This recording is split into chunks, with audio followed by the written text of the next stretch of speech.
हमारे चैनल से जुड़ने के लिए YouTube पर लिम्रा एजेंसी सब्सक्राइब करें। पैसा ही सब कुछ नहीं होता है।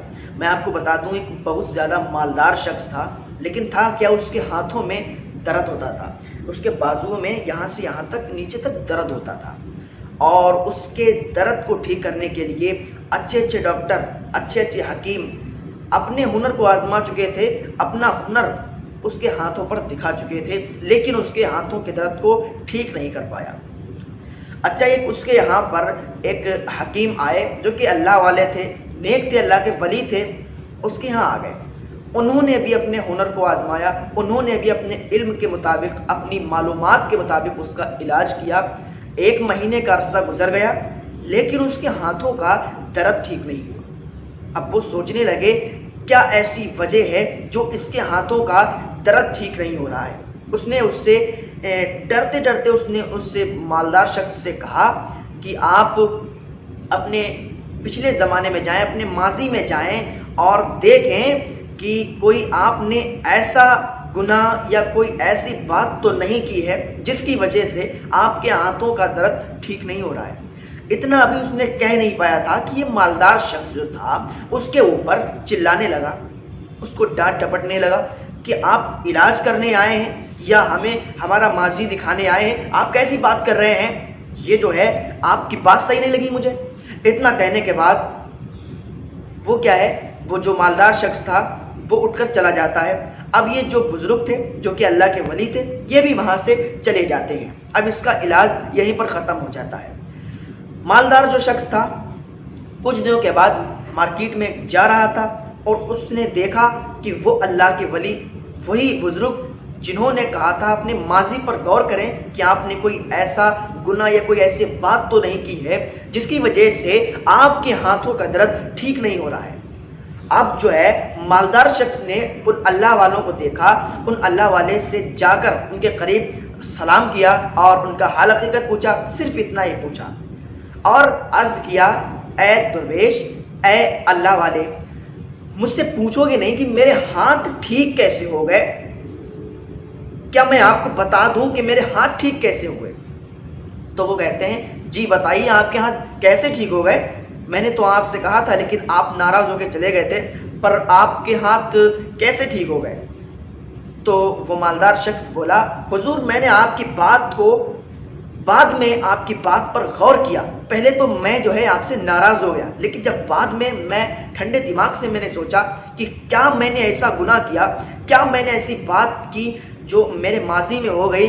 तो मैं जब माजी में गया, जब मैं पिछले ज़माने में गया, तो मैंने सोचा कि हाँ, मुझसे एक बहुत बड़ा गुनाह हो गया था, मुझसे बहुत बड़ी गलती हो गई थी, जिसकी वजह से मुझे ऐसा लगता था कि मेरे हाथों में दर्द है और वो हाथों का दर्द नहीं जा रहा है।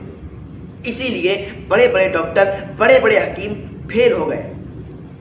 तो मैं आपको बताना चाहता हूँ नाजरीन, उसने जो बताना शुरू किया, उसने उस शख्स को जब बताना शुरू किया, यानी उस बुजुर्ग को बताना शुरू किया कि मैं एक जगह पर रहता था, तो उसके पड़ोस में एक खाली प्लॉट पड़ा हुआ था, तो उसको मैं चाहता था कि इसमें पूरा मेरा बन जाए और हमारा घर जो है बहुत आलीशान, बहुत बड़ा बन जाए, ताकि जो साइड में जगह पड़ी थी वो जगह मुझे मिल जाए। तो जो उस जगह का मालिक था, मैं उसके पास गया। तो वो मालिक कौन था? वो एक बेवा औरत थी, छोटे छोटे उसके यतीम बच्चे थे। और उससे मैंने मालूम किया, क्या आप अपनी जगह को फरोख्त करना चाहेंगी, बेचना चाहेंगी? तो उस बेवा औरत ने कहा कि नहीं, मैं अपनी जगह को नहीं बेचती, मेरे बच्चे बड़े होंगे और वो इस जगह में रहेंगे और इससे अपना गुजारा करेंगे। तो उससे मैंने काफ़ी कहा, लेकिन वो मानी ही नहीं और मैंने क्या किया, उसकी जगह पर कब्जा कर लिया और उसको पैसे भी नहीं दिए।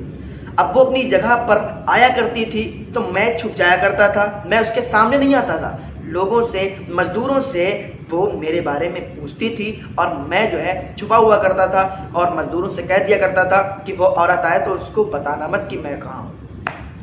अच्छा, इतनी बात थी, लेकिन वो जो है हाथों को उठा उठाकर कुछ अल्लाह की बारगाह में कहा करती थी। मुझे सुनाई नहीं देता वो क्या कहती थी।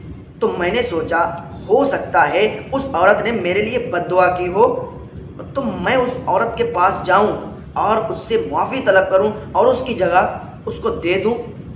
تو میں جب اس عورت کو تلاش کیا تو وہ عورت مجھے وہاں ملی نہیں۔ لوگوں کے پوچھنے کے مطابق پتہ چلا کہ وہ عورت یہاں سے کہیں اور جا چکی ہے، کہیں اور رہ رہی ہے۔ میں اس کی تلاش میں نکل گیا، میں نے اس کو ڈھونڈا اور ڈھونڈنے کے بعد میں اس کے پاس گیا اور میں نے اس سے کہا کہ میں وہی شخص ہوں جس نے تیری جگہ پر قبضہ کیا تھا۔ اتنا کہنے کے بعد وہ عورت کہتی ہے تو وہی ظالم ہے جس نے میرے بچوں کا حق کھایا ہے۔ اتنا جیسے ہی میں نے سنا تو میں دہاڑے مار کر رونے لگا اور بہت زیادہ رویا اس کے سامنے، اور میں نے اس سے کہا کہ آپ مجھے معاف کر دیں، میں آپ کی ساری دولت، آپ کی زمین اور آپ جو چاہیں میں آپ کو دینے کے لیے تیار ہوں، پر آپ خدا کی بارگاہ میں دعا کر دیں، میرے ہاتھوں میں بہت زیادہ درد ہے۔ کافی ڈاکٹر، کافی حکیم اپنے اپنے ہنر آزما چکے ہیں لیکن میرے ہاتھوں کا درد ٹھیک نہیں کر پائے۔ اچھا ایک بات بتا دو، جب تم آیا کرتی تھی میں تمہیں نہیں ملا کرتا تھا، تم رب کی بارگاہ میں ہاتھ اٹھا کر کیا دعا کرتی تھی، کیا کہتی تھی؟ تو وہ عورت کہتی ہے میں صرف یہ کہا کرتی تھی یا اللہ جس نے میرے بچوں کا حق چھینا ہے، جن ہاتھوں سے میرے بچوں کا حق چھینا گیا ہے، یا اللہ تو ان ہاتھوں کو عبرت کا نشان بنا دے۔ میں صرف اتنا کہا کرتی تھی۔ وہ شخص دہاڑے مار مار کر رونے لگا، کہنے لگا میں آپ کو اپنی ساری دولت دے دوں گا، آپ اللہ کی بارگاہ میں دعا کر دیجئے کہ میرے ہاتھوں کا درد ٹھیک ہو جائے۔ اس عورت کو اس پر ترس آ گیا، اس نے اللہ کی بارگاہ میں ہاتھوں کو اٹھایا اور کہا مولا، اب اس نے اپنی غلطی کو قبول کر لیا ہے، اسے احساس ہو گیا ہے، مولا اس کے ہاتھوں کے درد کو دور کر دے۔ ابھی اس کے ہاتھ اٹھے تھے، ابھی اس نے دعا مکمل کی نہیں تھی، پر بزرگ سے کہتا ہے وہ مالدار شخص کہ میرے ہاتھوں کا سارا درد دور ہو گیا، سارا درد ختم ہو گیا۔ ناظرین، اس سے بہت بڑا سبق ملتا ہے کہ اگر آپ نے کسی کا حق کھایا ہے یا کسی کا دل دکھایا ہے، اور اگر آپ بیمار ہیں، اگر آپ پریشان ہیں اور آپ کئی جگہ سے اس کا علاج کروا چکے ہیں، اس کا حل نکلوا چکے ہیں، لیکن آپ کو کوئی دوا یا کوئی دعا فائدہ نہیں کر رہی ہے، تو سمجھ جانا کہ آپ نے کسی کا دل دکھایا ہے یا آپ نے کسی کا حق مارا ہے۔ جب تک آپ اس کو حق اس کا واپس نہیں کریں گے، جب تک آپ اس سے معافی نہیں مانگیں گے جس کا آپ نے دل دکھایا ہے، یقین مانیے تب تک آپ صحیح نہیں ہو سکتے ہیں، تب تک آپ کی پریشانی دور نہیں ہوگی۔ ناظرین، اگر آپ بھی ایسا کر بیٹھے ہیں تو فوراً ہی اس شخص سے معافی مانگیں۔ اگر آپ نے کسی کا بھی حق کھایا ہے تو فوراً اس کے حق کو واپس کرنا ہوگا۔ ناظرین، بہت بڑا سبق ملتا ہے ہم کو اس ویڈیو سے۔ اگر آپ کو یہ ویڈیو پسند آئی ہو تو چینل کو ضرور سبسکرائب کرنا اور بیل آئیکن والا بٹن ضرور دبانا۔ ناظرین، ملتے ہیں اگلی ویڈیو میں، بتاتے ہیں کچھ نیا سبق آموز واقعہ۔ تب تک کے لیے خدا حافظ۔